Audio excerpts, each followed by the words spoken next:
कांग्रेस जाएगी चुनाव आयोग। खंडवा सीट खाली हुए 6 माह बीते, अभी तक नहीं हुआ उपचुनाव का ऐलान।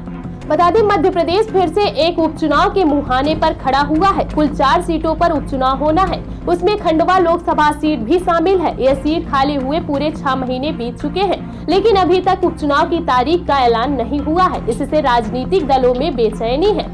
बता दें, मध्य प्रदेश की खंडवा लोकसभा सीट से बीजेपी के नंद कुमार सिंह चौहान सांसद थे। कोरोना के कारण 2 मार्च को उनका निधन हो गया और तब से ये सीट खाली पड़ी है। इस पर उपचुनाव होना है। नियम के मुताबिक 6 महीने में चुनाव हो जाना चाहिए, लेकिन चुनाव की तारीख का ऐलान तो दूर, अभी तक कोई सुगबुगाहट तक नहीं है।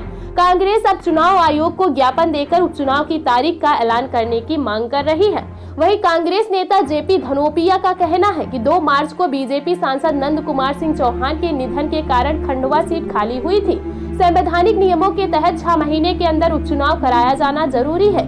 कांग्रेस पार्टी चुनाव आयोग को ज्ञापन देकर इस बात की मांग करेगी कि खंडवा लोकसभा सीट का चुनाव घोषित किया जाए। धनोपिया ने बीजेपी पर उपचुनाव से भागने का भी आरोप लगाया है। उनका कहना है कि जब पश्चिम बंगाल और ओडिशा में उपचुनाव हो सकता है, तो एमपी में उपचुनाव क्यों नहीं कराए जा रहे हैं।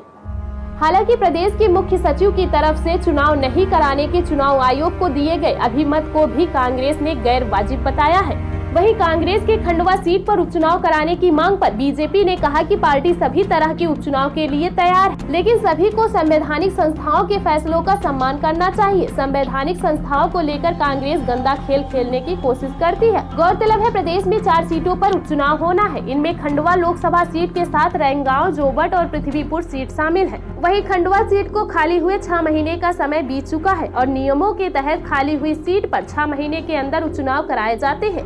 इसलिए कांग्रेस की नजर चुनाव आयोग पर है कि वो कब तारीखों का ऐलान करती है। फिलहाल ऐसे ही खबरों से अपडेट रहने के लिए सरोकार इंडिया से जुड़े रहे। सरोकार इंडिया न्यूज डेस्क की रिपोर्ट।